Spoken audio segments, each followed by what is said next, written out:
donc j'ai l'immense plaisir de recevoir aujourd'hui un homme pour qui les finances publiques n'ont pas et n'ont plus de secret. Gilles Carrez, et vous pouvez l'applaudir. Merci Gilles. Gilles est en effet une référence reconnue de tous. Son expertise l'a d'ailleurs porté, et je pense que vous en êtes rendu compte, à la présidence de la Commission des finances de l'Assemblée nationale. On le connaît également par la loi désormais célèbre qui porte son nom, en vigueur depuis 1997, c'est bien ça Gilles, et qui permet d'apporter un diagnostic sur la surface habitable d'un bien immobilier. Il est également maire de la commune du Perreux, dans le Val-de-Marne, et député, donc un de mes collègues, précieux collègues à l'Assemblée nationale. Il connaît bien notre département et durant sa carrière professionnelle, notamment en tant que secrétaire général du groupe central des villes nouvelles. Il a d'ailleurs suivi le projet d'Euro Disney, on en parlait tout à l'heure en aparté. Il va, pendant un petit moment, nous éclairer sur les finances locales, à l'épreuve du projet de budget 2016. Bien sûr, à l'issue de son intervention, vous pourrez lui poser toutes les questions que vous souhaitez, car vous le savez, ce congrès est aussi l'occasion d'échanger et d'ouvrir le débat, notamment sur un sujet particulièrement d'actualité, puisque nous avons vu que les tables rondes de ce matin vous avez bien occupé, beaucoup intéressé, et le sujet va jusqu'à la fin de l'année, jusqu'au vote de la loi de finances 2016, nous amener à nous poser un certain nombre de questions. Et Gilles va nous permettre de nous aider dans nos réflexions et dans la préparation des budgets des collectivités qui démarre déjà pour chacun d'entre nous. Merci Gilles, à toi la parole. Merci.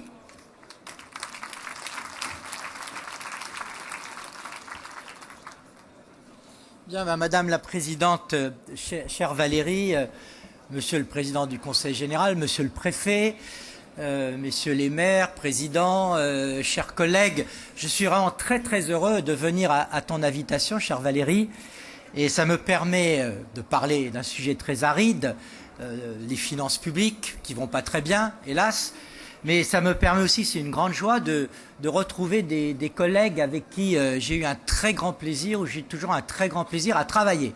Et je voudrais saluer donc Jean-Claude Mignon, qui est là. On est députés ensemble depuis 1993, et on a des liens amicaux, et puis on a beaucoup travaillé ensemble sur différents projets. Et cher Jean-Claude, je suis très heureux de te retrouver. Et puis Jean-Jacques Hyest, nous nous connaissons depuis peut-être encore plus longtemps, puisque moi, du fonctionnaire de l'État, toi, dirigeant les services de ce département, il y a bien longtemps. Et puis nous sommes retrouvés sur les bancs de l'Assemblée. Et je voudrais dire toute mon admiration pour le formidable juriste qu'est Jean-Jacques Hyest. Et quand j'ai appris sa nomination au Conseil constitutionnel, qui est une des instances, l'instance la plus importante de notre pays, j'ai été vraiment très heureux, cher Jean-Jacques, pour notre pays. Alors, oui, mesdames, messieurs, bon, chers collègues, chers amis, je voudrais surtout essayer, dans ce rapide exposé, oui, voilà, très bien, j'aurais pas à me tourner. Je vais essayer de vous replacer la question des finances locales dans la question plus générale des finances publiques. Parce que c'est à partir de là que l'on comprend bien quelles sont les contraintes que nous subissons aujourd'hui. Alors pour cela, est-ce que ça marche? Voilà. Bon, alors pour cela, première chose, je vous ai présenté un petit tableau qui donne pour 2016 les prévisions en matière de dépenses, en matière de recettes pour l'ensemble des administrations publiques. Et vous voyez qu'il y a trois grands blocs, il y a l'État, la sécurité sociale et les collectivités locales. Et on voit tout de suite que le total des dépenses, il est de 1 200 milliards d'euros, plus de 1 200 milliards. Ça représente 57% de la richesse que crée chaque année notre pays, le PIB, et nous avons aujourd'hui un record mondial en matière de dépenses publiques. Et on voit aussi que l'essentiel des dépenses, encore plus que l'État, beaucoup plus que les collectivités locales, c'est les dépenses sociales, puisque vous avez prévu pour l'an prochain 582 milliards de dépenses. Et puis l'on voit, hélas, que entre les dépenses et les recettes, il y a un écart. Il y a un écart important. Il est prévu qu'il se réduise l'an prochain à 3,3% du PIB, mais ça fait quand même 72 milliards d'euros. Et ces 72 milliards d'euros, il va falloir les emprunter. Or, notre dette publique a dépassé aujourd'hui les 2000 milliards d'euros. Et elle va tendre à la fin de l'année prochaine ou courant 2017, elle va tendre au 100% du PIB. 100% du PIB, on commence vraiment à entrer dans les zones dangereuses où on a du souci à se faire pour le financement de la dette. Et donc, si je vous montre tout cela, c'est pour vous dire, et on va le voir dans les slides suivants, que notre pays a une contrainte qu'il ne peut pas éviter. Alors souvent, on invoque les règles de Bruxelles. On dit c'est la faute à Bruxelles.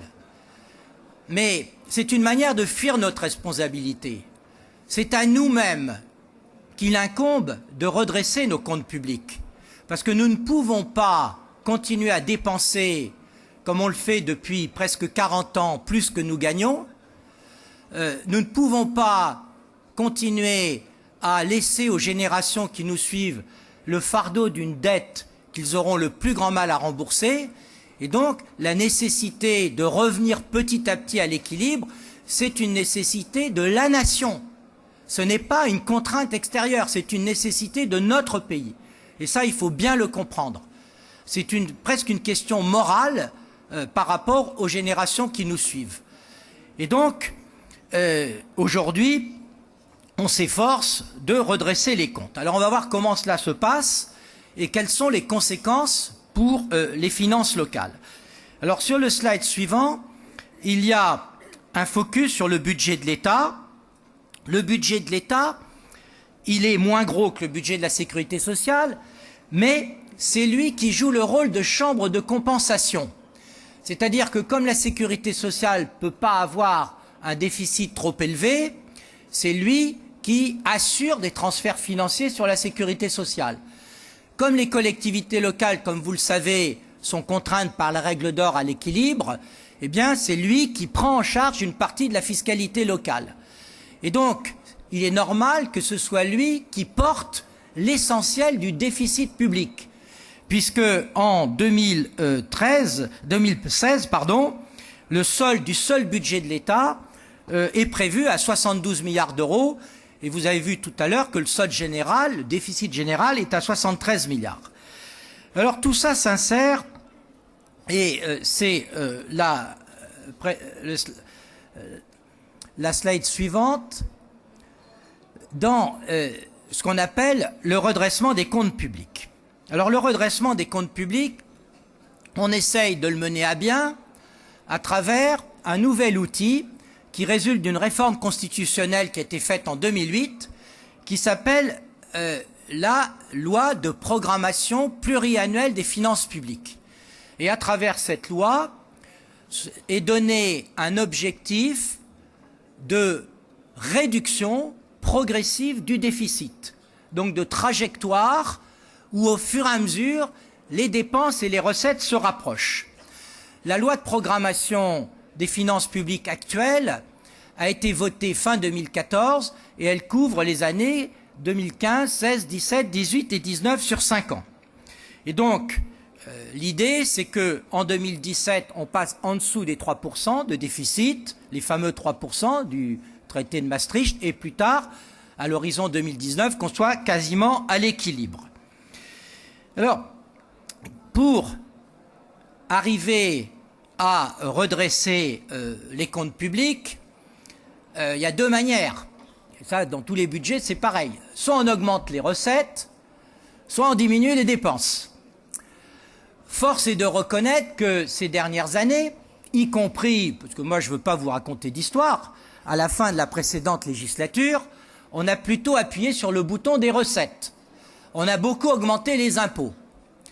Et notre pays est arrivé à une situation, c'est mon sentiment, de véritable overdose fiscale. Et un tel niveau d'impôt commence à générer des changements de comportement. On le voit bien, par exemple, avec les départs massifs pour l'étranger de contribuables les plus aisés, qui s'accélèrent donc d'année en année et qui entraînent une véritable hémorragie de recettes. Donc il faut absolument redresser la barre. On a le même phénomène avec des comportements d'entreprises implantées, parce que les grandes entreprises sont de plus en plus mondialisées, d'optimisation fiscale, comme on dit, mais qui font qu'une partie de la recette n'est plus en France. Et donc aujourd'hui, il y a un consensus, semble-t-il, pour dire qu'on ne peut plus augmenter les impôts. Il va donc falloir enfin s'attaquer à la diminution des dépenses. Et c'est là que les choses deviennent difficiles. Donc dans cette loi de programmation pluriannuelle, pour les années 2015, 2016, 2017, parce que les dépenses, on essaye de les limiter sur 3 ans, par triennal, pour y voir plus clair, a été décidé un objectif de 50 milliards d'économies, les fameux 50 milliards. Donc vous avez la distribution sur cette diapo, année par année. Et vous avez la répartition entre les 3 ensembles de décideurs publics, l'État, la Sécu et nous, les collectivités locales. Alors, vous voyez que, en apparence, c'est bien réparti, mais je voudrais appeler votre attention sur un point à ce stade. C'est que les économies, ce ne sont pas des économies comme on fait dans un ménage. Une année, je dépense 100, l'année suivante, il faut que je fasse des économies, je vais dépenser 98. Donc je fais deux d'économies. Le raisonnement, il est différent. Il consiste à dire, pour l'État ou la Sécu, pas pour nous, collectivités locales, mais pour l'État et la Sécu, si je ne fais rien, l'an prochain, je dépenserai 110. Et comme je fais quelque chose, je ne dépenserai que 105. Et donc, je fais 5 d'économies. On appelle ça les économies en tendance. Et donc, les 50 milliards d'euros sont en tendance. Alors, je prends un exemple. C'est l'ONDAM. L'ONDAM, c'est l'objectif qu'on se donne chaque année pour les dépenses d'assurance maladie remboursées. Vous avez, en 2016, 3,4 milliards d'économies dans la tranche 2016 qui est de 16 milliards. Ces 3,4 milliards d'économies, ils résultent du calcul suivant. Si on ne faisait rien, l'ONDAM, compte tenu du vieillissement de la population, compte tenu de l'amélioration des techniques, augmenterait de 3,6%. Et comme on va faire en sorte qu'il n'augmente que de 1,75%, eh bien on fait 3,4 milliards d'économies. Par contre, il n'y a qu'un secteur où on fait des vraies économies, comme le fait la ménagère, comme nous le faisons tous dans nos budgets personnels. C'est les collectivités locales. Parce que là, on nous dit, on va vous diminuer vos dotations de 3,7 milliards.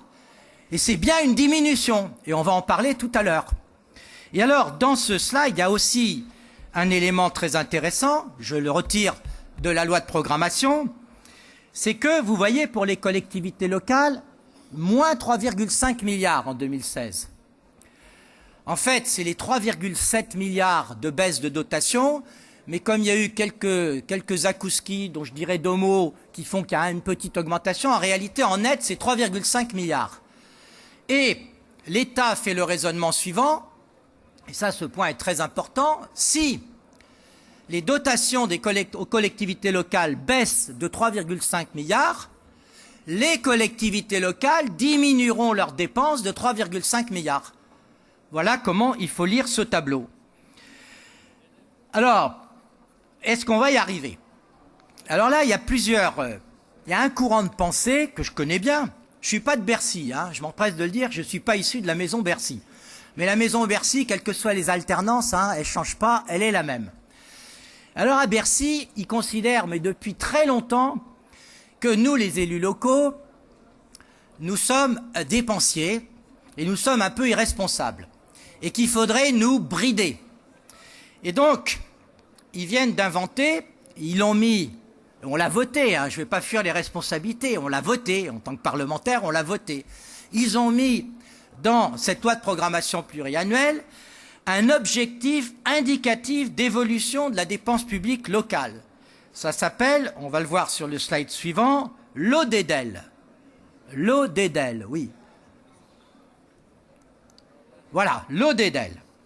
Alors ça, c'est le jargon technocratique, et ça veut dire qu'il faut arriver à contraindre les collectivités locales, dans leur ensemble, à ne pas dépenser plus, à ne pas voir leurs dépenses augmenter plus que ce qui est prévu. C'est-à-dire, c'était la slide précédente, où il y a le chiffre... non, vous l'avez là. Donc, on ne doit pas augmenter en 2016 de plus de 1,9% en valeur, hein, avec une inflation de 1%. Donc ça veut dire 0,9 en volume. Mais on a une petite marge quand même avec 2,2 sur les dépenses de fonctionnement.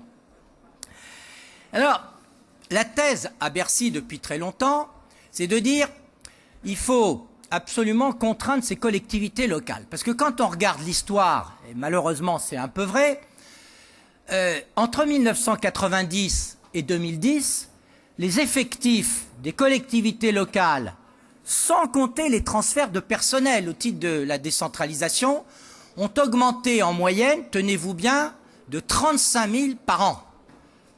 35 000 par an, ça fait 700 000 au bout de 20 ans. Alors tout confondu, hein, il y a aussi 2 temps, il y avait les emplois aidés, tous les agents statutaires, pas statutaires. Mais c'est vrai que ça a été assez rapide. Et en même temps, on nous dit que bon, il faut absolument contraindre les collectivités locales à ralentir cette évolution. Et il faut faire, c'est le courant de pensée à Bercy, comme ça a été fait dans d'autres pays, et c'est vrai que dans les pays scandinaves, au Royaume-Uni, au début des années 90, ils ont mis en place des dépenses standards, des standards de dépenses par grande catégorie de politique publique. Et puis si par exemple à Birmingham ou à Liverpool on dépensait plus que ça, eh ben, on se faisait taper sur les doigts et on recevait moins de dotations. Voilà, ça a été un système assez violent. C'était du temps de Thatcher, vous me direz, et ça a été quand même abandonné depuis. Mais ils l'ont fait aussi dans les pays scandinaves et un peu au Canada. Bon, moi, je me suis battu, j'ai présidé pendant 8 ans le comité des finances locales, entre 2004 et 2012, je me suis toujours battu contre cette thèse. C'est impensable de mettre sous tutelle les collectivités locales. On est protégé par l'article 72 de la Constitution, n'est-ce pas ? Et on compte sur Jean-Jacques, qui connaît bien les collectivités locales, pour nous défendre au sein du Conseil constitutionnel, la libre administration des communes, enfin des collectivités. Et donc, le choix qui a été fait en France pour essayer de peser sur l'évolution des dépenses n'est pas le choix qui a été fait dans d'autres pays, Dieu merci. Mais c'est un choix qui est un peu plus insidieux. Le raisonnement qui est tenu depuis quelques années, y compris sous la précédente majorité, c'est de dire, en réduisant le flux des recettes, en fermant un peu le robinet des recettes, bah, ça finira par avoir une répercussion sur les dépenses. Comment fermer le robinet des recettes ? Alors d'abord, on enlève un peu de pouvoir fiscal.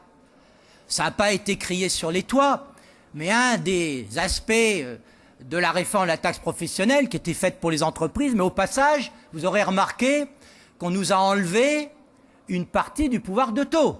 La CVAE, elle est à taux national. Voilà, donc c'est plus nous qui tenons les manettes. La deuxième idée, après la réduction du pouvoir fiscal, c'est de réduire les dotations. Alors réduire les dotations, il y a déjà de nombreuses années, j'ai dit il faudrait quand même veiller peut-être à les stabiliser, à les geler. Parce que compte tenu de la dégradation des comptes de l'État, un jour ou l'autre, on sera obligé de prendre des mesures très violentes parce qu'on aura trop attendu. Et malheureusement, c'est ce qui se passe aujourd'hui. Il aurait peut-être été préférable de geler ou de diminuer de 1 ou 2% pour ne pas avoir à diminuer de 10% par an. Parce que 3,7 milliards de moins sur la DGF, c'est 10% de moins de DGF chaque année, pendant 3 années de suite. Et en 2014, c'était moins 1,5 milliard. Donc notre DGF, elle fond à la rapidité de la neige au soleil. Et ça, c'est vraiment très très préoccupant. Alors, je voulais insister aussi sur un point, c'est le slide suivant. Pourquoi est-ce que nous, collectivités locales, nous sommes si vulnérables par rapport à l'État? Tout simplement parce qu'aujourd'hui, dans le budget de l'État, qui fait un peu l'équilibre général entre la Sécu et les collectivités locales, comme je le disais, dans le budget de l'État, les transferts aux collectivités locales représentent à eux seuls 20% du budget de l'État. Donc vous voyez bien que si l'État est obligé de freiner ses dépenses, il est obligé de jouer sur ces 20%. Parce que le reste, c'est quoi? C'est les frais financiers. Il ne peut pas jouer sur les intérêts. Les intérêts de la dette, on est obligé de les payer. Il y a beaucoup de transferts sociaux sur le type allocation logement sur lesquels c'est difficile. Bon, la masse salariale, il y a les effectifs, mais ça prend du temps.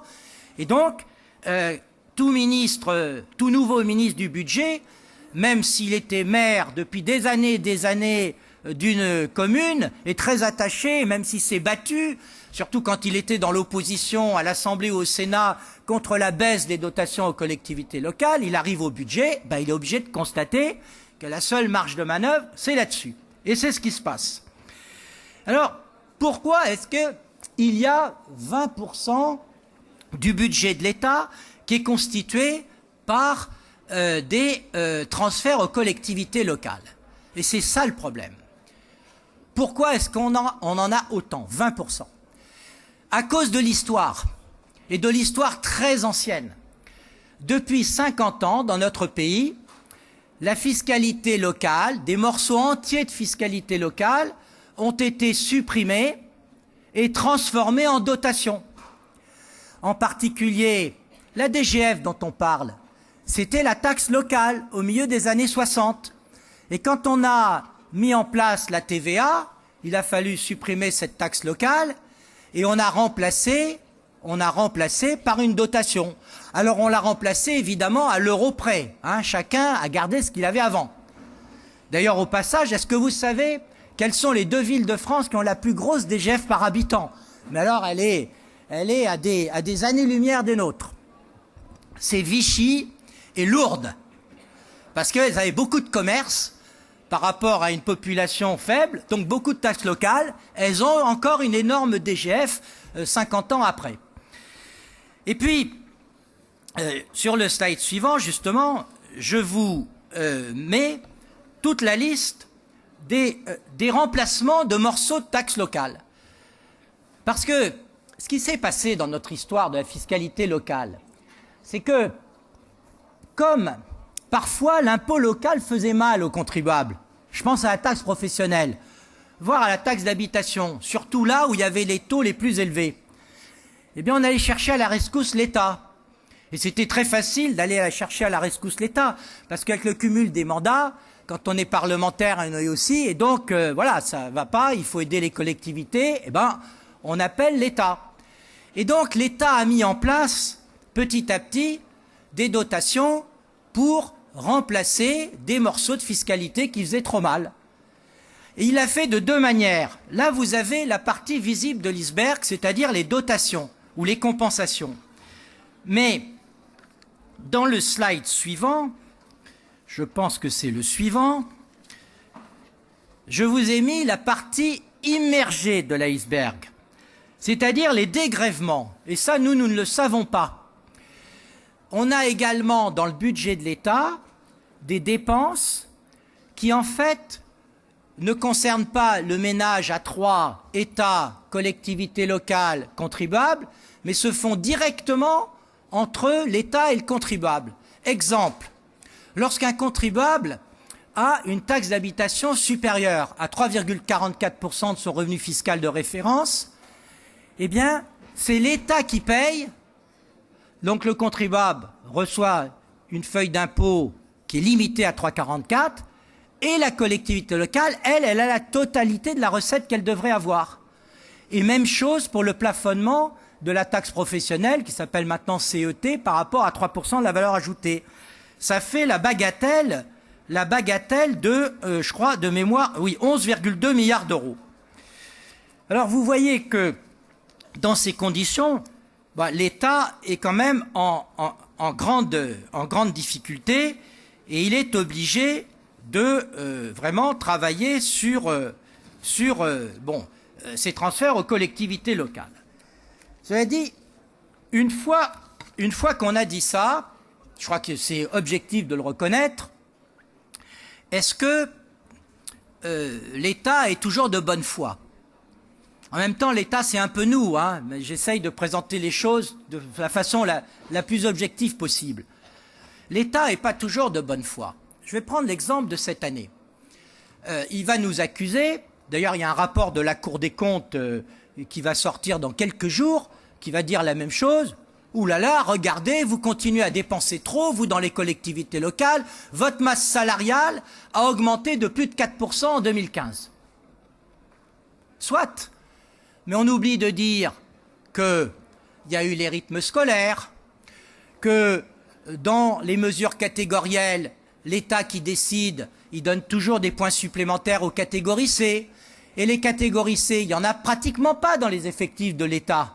Par contre, il y en a, l'essentiel, c'est l'essentiel chez nous. Et donc, vous avez aussi des transferts, je dirais, insidieux. Parce que nous avons tous, pratiquement aujourd'hui, dans nos communes, des polices municipales. Si on se reporte à il y a 20 ans, on n'en avait pas, et on est obligé d'en avoir. Et les rares qui n'en ont toujours pas sont obligés d'y venir à leur tour. Et donc, on peut multiplier les objectifs, les arguments montrant qu'on a des transferts très importants, et je ne parle pas d'énormes.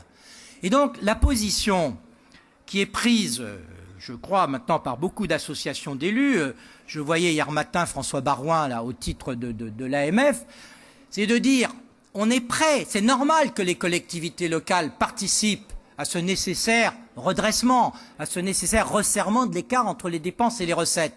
Mais il faut que ce soit équitable. Et donc, l'État doit aider les collectivités locales au lieu de tenir un discours punitif ou de sanction, doit l'aider sur l'allègement des normes, doit l'aider peut-être sur le statut du personnel pour donner plus de souplesse, plus de flexibilité, ne doit pas prendre des mesures de type rythme scolaire qui ne sont pas compensées. D'ailleurs, bon, je ne vais pas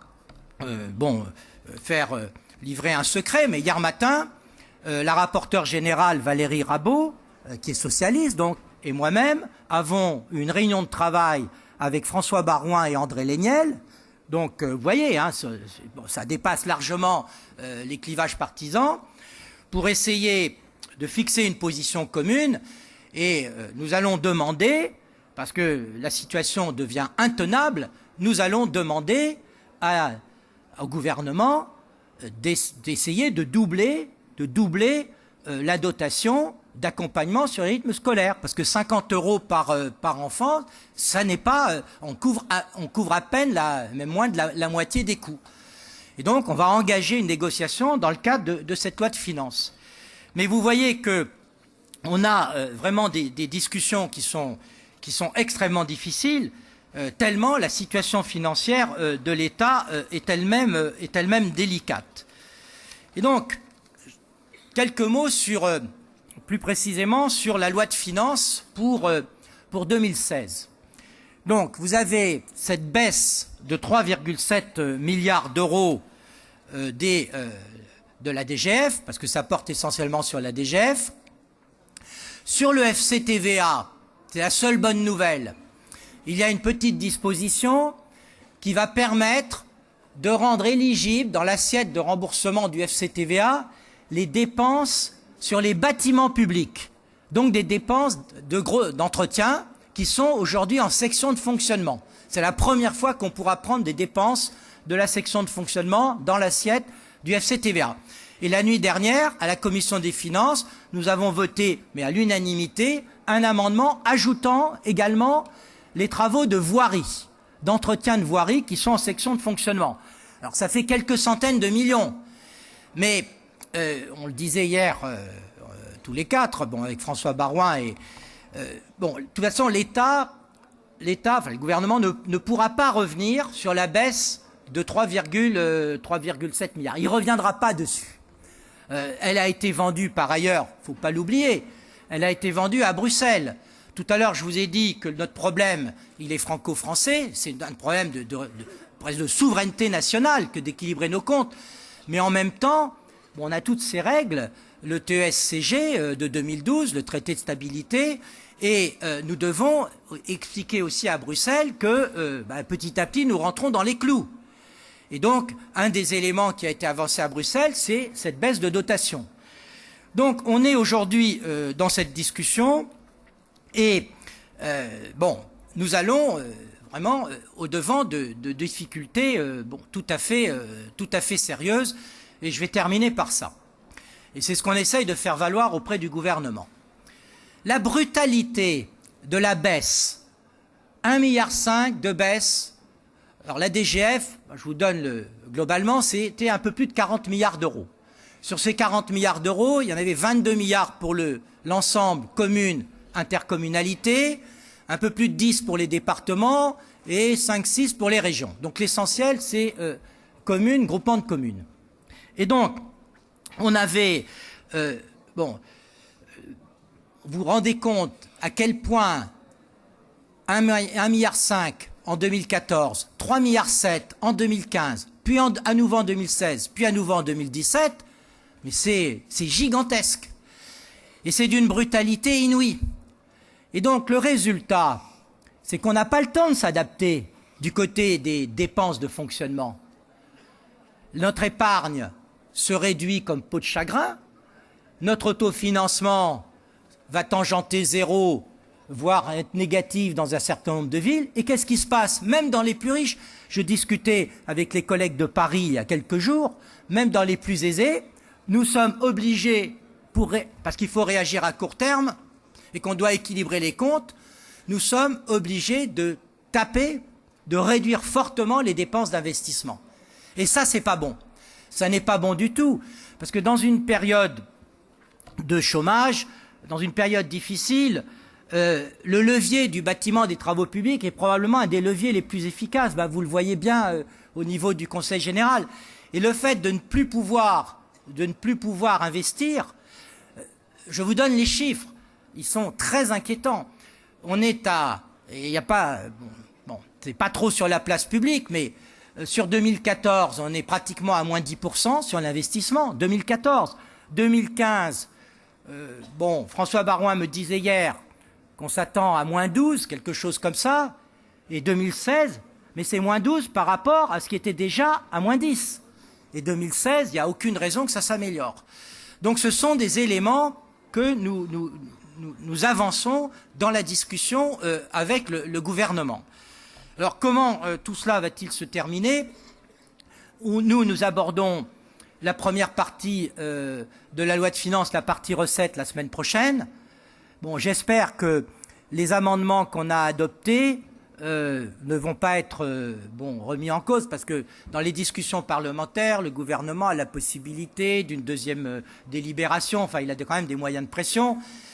Puis les majorités, même s'il y a des frondeurs, majorités, elles sont quand même là pour obéir à l'exécutif. Donc bon, mais enfin, on était unanime à la commission des finances pour élargir le remboursement au titre du FCTVA. Et par ailleurs, est menée cette négociation, mais ça viendra en deuxième partie, pour essayer de rajouter 400 millions aux 400 millions au titre de l'accompagnement des rythmes scolaires. Alors je ne sais pas du tout ce qui va en advenir, mais ce que je voulais vous dire aujourd'hui, à travers, je m'arrête là, cette présentation qui est déjà un peu trop longue, c'est que nous devons, nous élus locaux, prendre conscience des contraintes de l'État. Et en même temps, ce n'est pas pour autant qu'on doit accepter tout ce que l'État impose. Je dis volontairement État plutôt que gouvernement, parce que j'ai été rapporteur du budget pendant 10 ans, et ces sujets-là, ils sont quand même traités avec une certaine constance. Mais la situation qui est faite aujourd'hui aux collectivités locales est vraiment très préoccupante. Et donc, j'espère que, vous allez être nombreux dans tous les départements, enfin les maires, parce que c'est vraiment les maires qu'on écoute, nombreux à plaider cette cause. Et puis pour terminer, il y a une chose qui me frappe, et c'est le meilleur argument qu'on puisse faire valoir à nos interlocuteurs du côté de l'État. Aujourd'hui, c'est vrai, l'institution qui vraiment tient le coup en termes de proximité, c'est la commune. On a, certes, on développe les intercommunalités, on va nous faire la métropole du Grand Paris. Mais moi, je le vois bien. Au Péreux, c'est vraiment les élus locaux qui font le lien social, le quotidien. Et donc, nous, les maires, il faut absolument que nous puissions fonctionner avec un minimum de moyens. Qu'on nous demande des efforts, oui, mais il faut le faire dans le cadre de l'équité. Voilà le message que je voulais faire passer cet après-midi.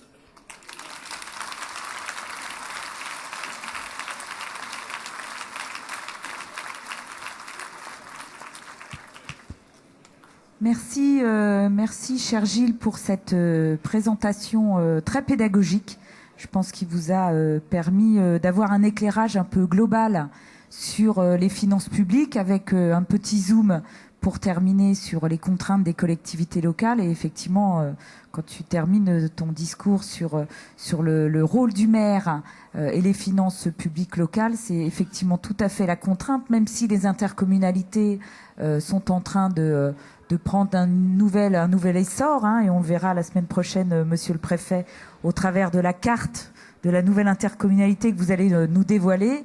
Il n'empêche que c'est effectivement le budget des collectivités locales qui préoccupe beaucoup nos collectivités, avec le souci d'avoir effectivement l'année prochaine peut-être un certain nombre de communes dans le rouge, peut-être sous tutelle. Alors j'espère que on n'en arrivera pas là, mais j'ai bien aimé quand tu as rappelé effectivement que nous devions faire face à des augmentations de dépenses, et notamment des dépenses salariales.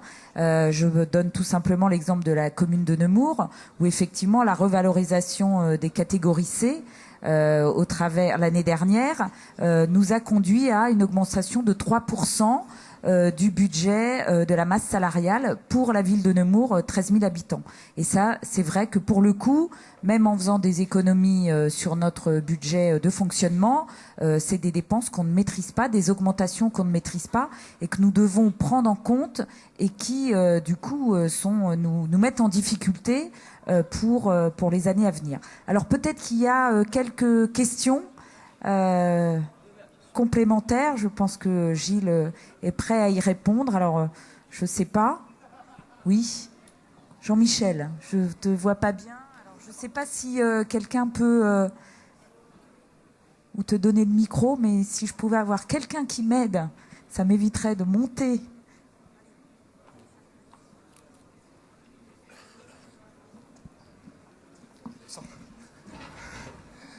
Alors, je tiens à remercier Gilles Carrez de son intervention. Je pense qu'elle a été objective, et c'est bien ce qu'il faut dans ce genre de débat.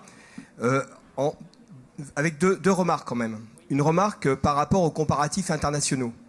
Il n'échappera à personne que dans les dépenses publiques, on compte les dépenses sociales. Or, dans beaucoup de pays, ces dépenses sociales sont du fait du privé. C'est un particularisme auquel on tient. C'est aussi le lien social, mais dans les comparaisons internationales, il faut aussi, par honnêteté, bien le repréciser. Quand on compare aux USA, aux pays anglo-saxons, c'est une privatisation du social. Ça, c'est la première remarque. Deuxième remarque, effectivement, il y a une baisse de la masse, mais ce qui devient de plus en plus difficile à faire comprendre, c'est qu'on a une DGF qui est totalement illisible, qui est opaque et qui n'est pas équitable. Et le rapport Pires-Beaune, qui est un rapport qui, je pense, va inspirer beaucoup la loi de finances publiques sur 2016, présente des pistes, à mon sens, intéressantes, parce que quand il y a contrainte, je veux bien que ce soit dur pour les riches, mais c'est encore plus dur pour les pauvres. Ce que je veux dire par là, c'est que dans la contrainte, il faut sauvegarder le principe d'équité, qui veut dire que le service public dans les communes les moins riches, il faut peut-être plus le défendre dans la baisse de la DGF que pour les communes qui le peuvent. Et la Seine-et-Marne est un magnifique exemple de contraste. C'est sa richesse, c'est son charme, mais c'est aussi la difficulté qu'ont beaucoup de petits maires ou de maires périurbaines, de mairies périurbaines, qui, quand ils voient des disparités de DGF, se posent toutes les questions du monde. Et je pense que le rapport de Pires-Beaune arrive à point nommé. Bon, merci de la question, parce que ça me permet de parler justement de la réforme de la DGF. Bon, tout d'abord, sur les comparaisons internationales, pays anglo-saxons, d'accord, mais la comparaison avec l'Allemagne, en plus avec des statistiques Eurostat, donc normalisées, montre bien que nous sommes à presque 10 points d'écart. Hein. En Allemagne, la dépense publique, elle est à 48%. Et même si on réintègre une fraction de complémentaire santé ou autre, on monte à 50%. Nous sommes quand même nettement au-dessus hein, par rapport aux autres pays européens, sauf le Danemark. Alors, sur la réforme de la DGF, elle est effectivement inscrite dans la loi de finances en deuxième partie. On va l'aborder à partir de début novembre. Alors, cette réforme part de l'idée qu'il faut absolument réduire des inégalités, mais des inégalités dont je vous disais tout à l'heure qu'elles sont historiques. Et si je prends l'exemple de ma commune, 33 000 habitants, DGF par habitant, 134 €. Alors que la DGF à Puteaux, Courbevoie, Levallois, qui croule sous là, est à 600 €. Vous voyez? Donc, et ça, c'est historique. Et toutes les réformes successives, on a toujours garanti à chacun ce qu'il avait avant. Et ce qu'on a fait, tant qu'il y avait du grain à moudre, c'est-à-dire que d'une année sur l'autre, la DGF augmentait, eh bien, au comité des finances locales, et de façon unanime, la totalité de l'excédent est allée à la péréquation par le biais de la dotation de solidarité urbaine et de la dotation de solidarité rurale. Par exemple, la DSU devait être de 400 millions d'euros en 2004. Elle est cette année à 1,7 milliard. Donc on a fait de très gros efforts sur la péréquation verticale. D'autre part, a été mis en place depuis 2012 le fameux FPIC, le fonds de péréquation intercommunale, bon, qui galope à une très grande allure et qui nous pose des problèmes, d'ailleurs, je vous le dis au passage, à nous franciliens. Parce qu'il prend notamment comme critère le revenu des habitants et l'écart à la moyenne. Or, le revenu nominal en Île-de-France est plus élevé. Par contre, si vous le corrigez du coût du logement, bon, alors les collègues de province disent « Ah oui, mais à ce moment-là, il faut corriger aussi du coût du transport, parce que nous, on est obligés de prendre la voiture, etc. » Mais on a un vrai problème, là. Et donc, pour vous répondre, dans le rapport, enfin, dans l'article qui, 50 et quelques, là, qui engage la réforme de la DGF, va être, on part de l'idée que chacun, et ça c'est une vieille demande, très ancienne demande des maires des petites communes, chacun, qu'on soit Paris ou qu'on soit une ville de Seine-et-Marne avec 150 habitants, on aura la même base de DGF par habitant, 75 €, un peu plus de 75 €. Et s'ajoutera à cette base de 75 € pour les villes, ce qu'on appelle une dotation de centralité, et pour les petites communes, une dotation de ruralité. Cela dit, je m'arrête là, parce que c'est tellement compliqué que je suis incapable de vous expliquer aujourd'hui comment ça va fonctionner, la dotation de centralité, la dotation de ruralité. Et ça doit être extrêmement compliqué aussi pour le ministère de l'Intérieur et la DGCL, parce que je demande depuis 3 semaines, comme président de la commission des finances, des simulations. On va en discuter là dans quelques jours. Parce que comment faire une réforme si vous n'avez pas de simulation? Eh bien, aux dernières nouvelles, ils sont dans l'incapacité de simuler. Alors c'est un peu gênant. C'est même très gênant. Mais, il y a un cliquet, c'est-à-dire que, en tout état de cause, même si on n'arrive pas à faire les calculs, vous ne pourrez pas avoir en 2016 plus de 5% de plus que ce que vous aviez en 2015 ou plus de 5% de moins. Donc il y a un cliquet plus 5, moins 5. Voilà. Ce qui sous-entend que c'est une réforme, si elle se fait, à son terme, ça mettra 20 ans. Voilà, mais je suis désolé, je ne peux pas vous en dire plus. Par contre, point important, et qui va être très dur à absorber pour nous. D'ailleurs, il y a un gros problème aujourd'hui au niveau de la métropole du Grand Paris. C'est que le FPIC va augmenter, tenez-vous bien, en 2016 de 220 millions d'euros. c'est insoutenable pour nous. Et si, bon, je sors de Seine-et-Marne et je rentre par exemple dans le Val-de-Marne, où on va être dans la métropole du Grand Paris, donc c'est au niveau de la métropole que sera apprécié le FPIC, et la métropole, dès lors, elle commence en déficit. Et donc tout de suite, elle relève de la Chambre régionale des comptes, dès sa création, avec cette augmentation. Alors il y a de grandes discussions au sein du gouvernement. Bon, on va essayer au Parlement de régler ça. À mon avis, on n'arrivera pas à le régler à l'Assemblée. Et il faudra recourir à la sagesse des sénateurs. Voilà, voilà, ça c'est... Bon, et ça se terminera en commission mixte paritaire. Voilà, comme d'habitude. Voilà pour des réponses sur la DGF. Merci Gilles. Est-ce qu'il y a une autre question? Non, je ne vois pas. Non, vous avez tout compris. Vous êtes prêts à préparer vos budgets? Oui, monsieur le sénateur. Plus une observation, enfin non, peut-être une question quand même à Gilles Carrez, que je voudrais à mon tour remercier de la qualité de son propos. Bien sûr, chacun ici dans cette salle le vit dans ses responsabilités, quel qu'en soit le niveau et la diversité. Nous avons à affronter une crise budgétaire, financière, globale, qui impacte considérablement, en particulier nos responsabilités territoriales, puisqu'ici c'est de ça dont nous sommes en charge. Et c'est douloureux, forcément. Donc il y a de la colère, de l'incompréhension, des impatiences, enfin toutes sortes d'irruptions, je dirais, de mécontentement. Mais finalement, dans cette situation, plus que la situation des équilibres budgétaires en tant que tels, il me semble que ce qui est un puissant démultiplicateur de ce mécontentement global, c'est le fait que nous avons perdu une part absolument substantielle de notre espace de décision. Donc nous sommes contraints, mais nous ne savons pas par quelle voie, par quels moyens il est possible de surmonter ces difficultés.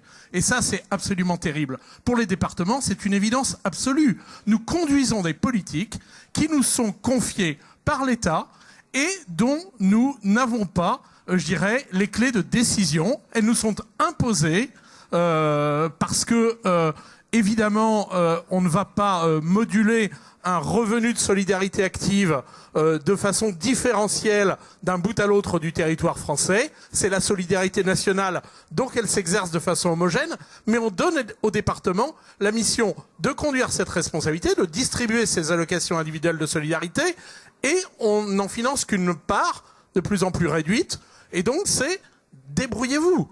Il y a évidemment tout le corpus des normes qui fait beaucoup de débats dans les congrès d'élus, maires ou autres collectivités, qui est toujours en débat, qui n'est jamais véritablement résolu, parce qu'on voit pas bien comment on pourrait, jeter par-dessus l'épaule tout un corpus de normes qui ont aussi, chacune d'entre elles, prises individuellement, sa propre histoire et sa vocation et son utilité. Donc tout ça est très compliqué, parce qu'en fait, le responsable politique, et il est vu comme tel par le citoyen qui, à l'occasion de l'élection, choisit celui ou celle à qui il confie la responsabilité politique, en fait, il n'exerce pas véritablement pleinement cette responsabilité. Et du coup, nous sommes, en tant qu'acteurs, pris dans cette espèce de contradiction, devoir trouver des économies, mais ne pas pouvoir le faire parce que nos politiques sont contraintes.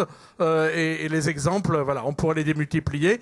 Je crois que pour prendre un sujet spécifiquement municipal, et ce sera la fin de mon propos, la réforme des rythmes scolaires est aussi, je dirais, un exemple de quelque chose qui n'a pas été accepté parce qu'il contraint plus encore l'action locale. Au lieu de libérer la responsabilité, il l'étouffe.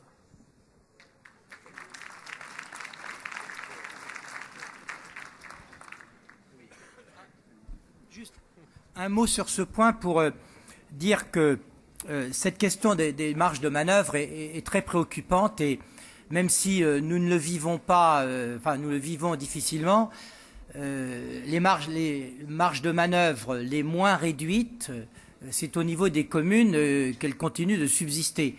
La situation de la vie générale la plus difficile aujourd'hui, c'est celle des départements. Parce que les départements sont opérateurs de politique nationale, et de politique nationale qui sont d'une part l'exclusion ou la pauvreté à travers le filet de sécurité du RSA, et d'autre part le vieillissement avec l'APA plus le handicap. Et on est dans cette situation où les paramètres, les critères, enfin, la politique, elle est décidée au niveau national et le département est un simple opérateur. Et il n'a pas les moyens nécessaires. Et donc, certains s'interrogent, et il y a deux orientations possibles.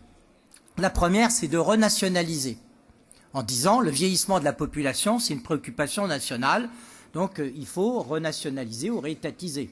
Et même chose sur l'exclusion. Il y en a une autre qui consiste à dire, allons jusqu'au bout de la décentralisation, et laissons, alors à l'intérieur de fourchettes, les départements, par exemple, paramétrer le RSA ou l'APA. Elle me paraît moins dans la culture nationale qui est quand même faite d'égalité. Mais il faudra un jour, ça je suis d'accord avec vous, trancher ce débat, parce que ce qui m'est indiqué aujourd'hui, mais vous avez peut-être confirmation, c'est qu'il y a 10 départements qui ne peuvent pas boucler leur compte cette année 2015. Ils pourront pas verser le RSA de décembre. Donc 10 départements. Donc c'est pas, il n'y a pas la Seine-et-Marne. Voilà. Et ce qui est inquiétant, c'est que quand on regarde, on prolonge ces évolutions. Je le disais tout à l'heure pour nos épargnes nettes, on voit bien, ça se réduit comme peau de chagrin. Et moi, on me dit qu'il y aura, à l'horizon 2017, si on prolonge les tendances, il y aura au moins une trentaine de départements, si ce n'est plus, qui seront en difficulté comme cela. Donc il faut, il faut réagir.